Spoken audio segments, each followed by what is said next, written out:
We believe that highly targeted therapies, such as cell and gene therapies, will really allow us to revolutionize medicine. In several diseases, we may actually be able to move for the very first time towards a cure. But these novel therapies are very complex and they're very difficult to manufacture.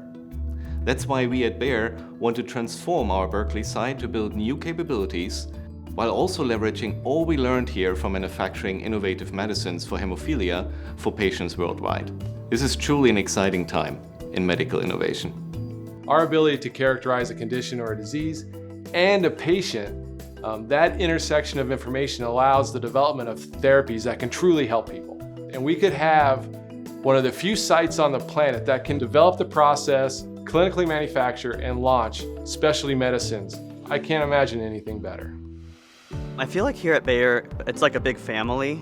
They always support our work life and personal life, and we have good work-life balance. I love working at Bayer Berkeley because I've had development opportunities here from day one.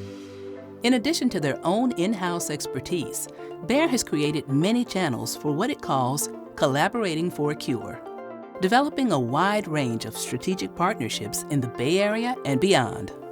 The Bayer Open Innovation Center has both preclinical research as well as an open innovation group.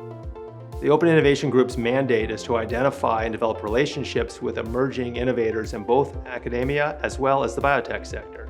We meet companies all the time that are developing exciting new therapeutics, but I think what Bayer brings is an expertise and a knowledge on how to translate those into the clinic and to market. And together with these innovative companies, we have the opportunity to bring really amazing, transformational, curative therapies to patients. Bayer's historic partnership with Berkeley has always been important.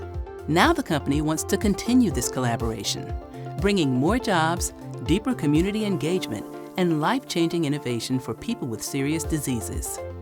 When you think about the legacy of Berkeley, it really is innovation. It's the number of Nobel Prize winners that work in the area. And when you think about that combination of innovation, whether it's technical or social, this is a true hotspot, and there's really no better place for us to be.